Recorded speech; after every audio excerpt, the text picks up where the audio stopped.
Good morning students. Today we are going to see about the permanent tissues. The permanent tissue developed from apical meristems.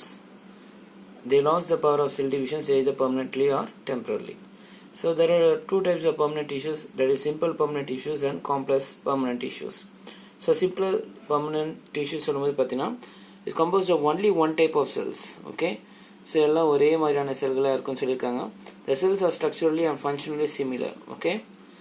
And it is of three types: parenchyma, collenchyma and sclerenchyma. These are the simple permanent tissues.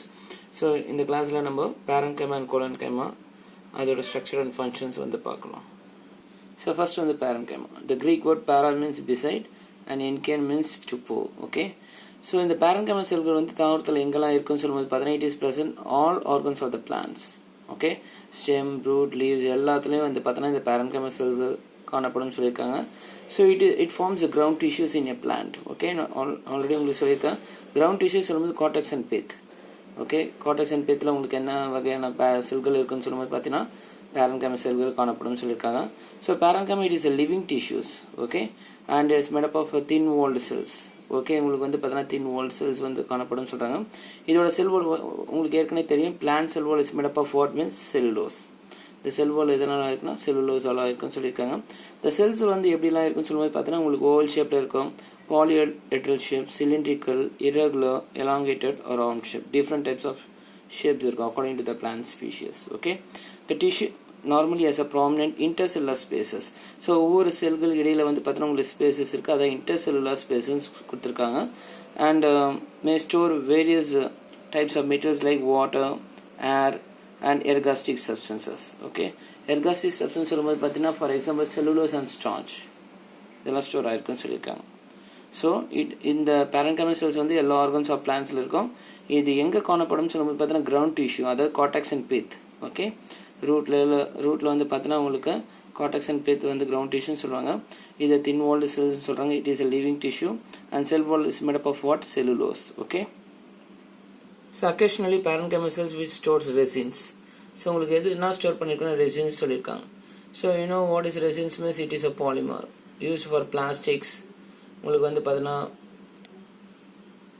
வார்னிஷஸ்க்குலாம் இந்த resins use பண்ணுவோம். So what is a tannin சொல்லும்போது பார்த்தீங்கன்னா it is present in bark, மரப்பட்டையில காணப்படும் சொல்லியிருக்காங்க. So for example preservatives of leather வந்து preservation பண்ணுறதுக்காக use பண்ணுவாங்க. And crystals of calcium carbonate, calcium oxalate இதெல்லாம் என்ன சொல்லுவாங்க? இடியோபிளாஸ்ட்னு சொல்லுவாங்க. Okay, what is idioplasm? The cells differ from neighboring cells. மற்ற செல்களை காட்டிலும் இது டிஃபர் ஆகிருக்கும் அந்த tissues, because it contains what means resins, tannins, crystals of calcium carbonate and calcium oxalate. இதனால idioplasm சொல்லுவாங்க. ஸோ இப்போ different types of parenchyma cells பார்க்கலாம். ஸோ ஃபர்ஸ்ட் வந்து பார்த்தீங்கன்னா parenchyma cells. The parenchyma which contains air in its intercellular spaces. Okay, உங்களுக்கு intercellular spaces ஒவ்வொரு செல்கள் இடையில வந்து இன்டர்செல்லுலர் ஸ்பேசஸ் இருக்கும், அதான் நான் சொல்லுவேன் air. Okay, the air filled parenchyma cells, the air filled parenchyma cells is called as parenchyma.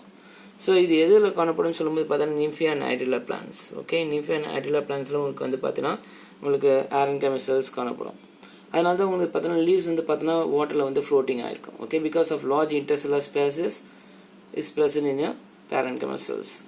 And next one we can see about storage parenchyma. The parenchyma cell stores food materials. Food materials na starch grains. So செல்கள் வந்து பார்த்தீங்கன்னா உங்களுக்கு அதிகமாக starch grains வந்து store ஆயிருக்குன்னா அது வந்து என்ன சொல்றீங்கன்னா ஸ்டோரேஜ் parenchyma சொல்றீங்க.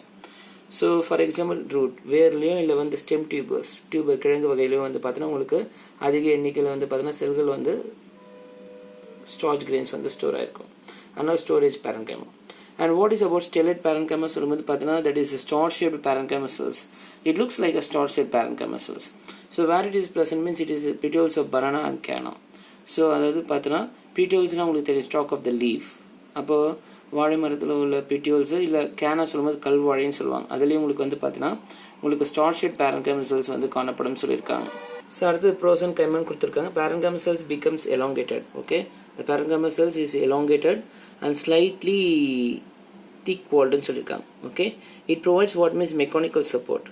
ஸோ ஒரு தாவரத்துக்கு வந்து பார்த்தீங்கன்னா ஒரு மெக்கானிக்கல் சப்போர்ட் கொடுக்குன்னு சொல்லியிருக்காங்க. So elongated and pointed and slightly thick walled சொல்லும்போது பார்த்தீங்கன்னா என்ன சொல்லலாம்னா ப்ரோசன்கைமா cells. and லாஸ்ட் டைப் சொல்லும்போது குளோரன்கைமா cells.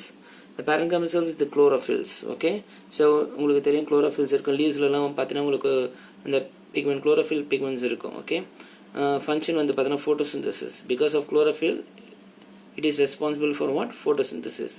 So we can see in mesophyll of leaves. Okay, mesophyll சொல்லும்போது பார்த்தீங்கன்னா உங்களுக்கு upper epidermis, lower epidermis, in betweenல உங்களுக்கு தெரியும் two types of cells are present, palisade and spongy parenchyma in leaves. Okay, so அதை mesophyll சொல்கிறோம். So அதில் வந்து பார்த்தீங்கன்னா உங்களுக்கு chloroplast present இருக்கிறதுனால which is responsible for what? Photosynthesis. So these are the different types of parenchyma cells. The large intercellular spaces is called parenchyma. The cells which store starch grains are called storage parenchyma. Starch-shaped parenchyma cells is called stellate parenchyma, and elongated, pointed with the thick wall cells is called prosenchyma, and parenchyma cells with chlorophyll is called as chlorenchyma. These are the different types of parenchyma cells, okay, which is present in a plant. Second type paranga collenchyma cells. Okay, colon means that is glue, or enchyma means infusions. So what about collenchyma cells? It is a simple, okay, living and gives a mechanical tissues, and okay, living mechanical tissues nu கொடுத்திருக்காங்க. Collenchyma generally occurs in hypodermis of dicot stems. Hypodermis. For example, dicot stem sunflowerல நீங்க transverse section எடுத்து பார்க்கும்போது பார்த்தீங்கன்னா இல்லை longitudinal section எடுத்து பார்க்கும்போது அது sector enlargeல பாருங்க epidermis இருக்கு. epidermis அது பார்த்தீங்கன்னா collenchyma cells இருக்கு, and chlorenchyma அப்படின்னு சொல்லும்போது பார்த்தீங்கன்னா chloroplast இருந்தால் chlorenchyma cells and followed by parenchyma cells which stores food metals. So இந்த மூணு வகையான செல்கள் வந்து காணப்படுது. Okay, collenchyma, chlorenchyma and parenchyma. So epidermis அடுத்த லேயர் வந்து collenchyma cells. ஓகே, இந்த லேயர் தான் நான் சொல்லுவாங்க hypodermisன்னு சொல்லுவாங்க. hypo means below. So the cells which is present below the epidermis is called as hypodermis. Okay, so if you see in what means that is a monocot stem. Okay, நீங்கள் மெய் stem எடுத்து பார்த்தீங்கன்னா உங்களுக்கு epidermis அடுத்தது பார்த்தீங்கன்னா ஹைப்போடமிஸ் கொடுத்துருக்காங்க. So hypodermis வந்து பார்த்தீங்கன்னா it is made up of sclerenchyma cells. Okay, sclerenchyma cells. இங்கே குளோரன்கைமா இருக்குது, ஸ்லீரன்கைமா ரெண்டுமே வந்து இன்டர்மிங்கிளாக இருக்குது. ஆனால் எபிடமிஸ்க்கு இருக்கிற செல்ஸ் வந்து பார்த்தீங்கன்னா sclerenchyma cells. So the cells which is present below the epidermis is called as what? Hypodermis. So அதான் சொன்னா collenchyma generally occurs in what? Hypodermis of dicot stems. So இந்த collenchyma cells எதில் காணப்படாதுன்னா ரூட்ல இருக்காது. Okay, and also occurs in petioles and pedicels. Stalk of the leaf சொல்லும்போது petiole சொல்றீங்க, stalk of the flower சொல்லும்போது pedicel. So இந்த collenchyma cells வந்து வேரில் காணப்படாது. எதில் இருக்குன்னா stalk of the leafலையும் stalk of the flowerலையும் உங்களுக்கு காணப்படும் சொல்றாங்க. The cells வந்து எப்படி இருக்குன்னா elongated ஷேப்ல இருக்கும் and appears polygonal in shape. நீங்கள் அந்த செல் வந்து cross sectionல எடுக்கும்போது என்ன ஷேப்ல இருக்குன்னா polygonal. Okay, the cells are unevenly thickened. Okay, for example இங்கே பிக்சரில் பாருங்க, the cells வந்து ஈவனாக இருக்கு, இந்த இடத்துல திக்கனாக இருக்கு. ஸோ ஒவ்வொரு கார்னர்ஸில் திக்கனிங் இருக்குது. அப்போ உங்களுக்கு வந்து பார்த்தீங்கன்னா ஒரே ஈவனாக இல்லை, செல்ஸ் வந்து எப்படி இருக்குன்னா unevenly thickened. Collenchyma cells are unevenly thickened. It contains what means hemicellulose, pectin, besides cellulose. நீங்கள் parenchyma cells வந்து அந்த செல் வால் வந்து எதனால் இருக்குன்னா பார்த்தீங்கன்னா செல்லுலோஸ். ஆனால் உங்களுக்கு collenchyma cells வந்து இஸ் மேட் அப் ஆஃப்னா சொல்லியிருக்காங்கன்னா hemicellulose, pectin and besides what? Cellulose also present. So what is the function of this collenchyma cells? Means it give mechanical support to the plants because of presence of thickening at the corners. Okay, and also elasticity to the growing part of the plants. So உங்களுக்கு introduction கொடுத்துட்டோம். இப்போ types of collenchyma பார்க்கலாம். So there are 3 types of collenchyma. First வந்து பாரு angular collenchyma. So when the thickening is present at the angles, ஒவ்வொரு ஆங்கிள்ஸ்லையும் உங்களுக்கு thickening இருந்துச்சுன்னா என்ன சொல்கிறாங்கன்னா angular collenchyma. So இங்கே பாருங்க, it is most common type of collenchyma with irregular arrangement and thickening at where angles, where cells meet. ஒவ்வொரு செல் meet ஆகிற இடத்துல உங்களுக்கு thickening இருக்கும். அதான் angular wall thickening கொடுத்துருக்காங்க. vacuoles இருக்குது, nucleus இருக்குது, cell wall. Okay, so example சொல்லும்போது ஹைப்போடர்மிஸ் ஆஃப் டேட்ரா, ஊமத்தி தான் வரும். டேட்ரா மெட்டலில் வந்து பார்த்தோன்னா ஹைப்போடர்மிஸில் உங்களுக்கு இந்த மாதிரி செல்கள் காணப்படும் சொல்லியிருக்காங்க. அண்ட் நிக்கோட்டினா புகையிலை தாவரத்திலையும் உங்களுக்கு வந்து பார்த்தீங்கன்னா ஹைப்போடர்மிஸில் உங்களுக்கு இந்த மாதிரி திக்கனிங்ஸ் இருக்குன்னு சொல்லியிருக்காங்க செல்கள். Okay, and lacunar collenchyma.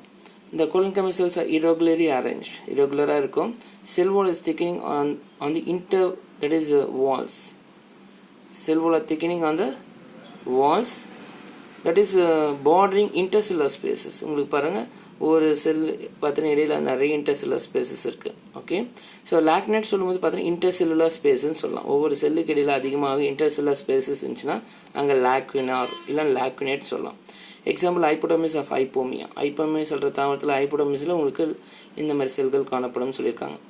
And lamellar collenchyma cells பார்த்தீங்கன்னா the collenchyma cells are arranged compactly, நெருக்கமாக இருக்குன்னு சொல்கிறாங்க. ஓகே, காம்பேக்டாக இருக்குன்னு சொல்கிறாங்க, ரோஸில் இருக்கும். இந்த cell wall thickening is a tangential walls. Thickening எப்படி இருக்குன்னா டான்ஜென்ஷியல் வாலில் திக்கனிங், ஒரு லேயர் இருக்குன்னா அடுத்த லேயர் பாரு திக்கனிங் இருக்குது. இதை டான்ஜென்ஷியல் கிடைமட்டத்தில் திக்கனிங் இருக்குன்னு சொல்கிறாங்க. Okay, this thickening appears as successive tangential layers. ஒவ்வொரு லேயர் எடுத்ததும் ஒவ்வொரு செல்கள் லேயர் எடுத்ததும் ஒரு திக்கனிங் இருக்குது. டான்ஜென்ஷியல் லேயரில் திக்கனிங் இருக்குது, அதான் லேமுலார் திக்கனிங் சொல்கிறாங்க. ஓகே, ஒரு செல்கள் அடுத்த பார்த்தினா திக்கனிங், இந்த செல்கள் அடுத்து ஒரு திக்கனிங் இருக்குது, அதான் successive tangential layers. So example இந்த மாதிரி செல்கள் எதில் காணப்படும், இந்த மாதிரி வந்து டான்ஜென்ஷியல் லேயரில் வந்து பார்த்தீங்கன்னா திக்கனிங் இருக்கிற செல்கள் கோலன்கைமா செல்கள் எதில் காணப்படும்னா ஹைப்போடர்மிஸ் ஆஃப் ஹீலியன்தஸ், சன்ஃப்ளவரில் உங்களுக்கு இந்த மாதிரி திக்கனிங்ஸ் இருக்குன்னு சொல்லியிருக்காங்க. So when the thickening is present in the angles is called angular collenchyma. When the thickening is present at the intercellular spaces is called as lacular collenchyma. When the thickening is present in the tangential wall, கிடைமட்டமாக இருக்கிறது வந்து பார்த்தீங்கன்னா lamellar collenchyma. So what is the function சொன்னா, it gives mechanical support. Because of the presence of thickening, it gives mechanical support to the plant and also elasticity to the growing part of the plants. So உங்களுக்கு வந்து parenchyma பற்றி சொல்லிட்டேன், அடுத்தது collenchyma cells and types பற்றியும் சொல்லிட்டேன்.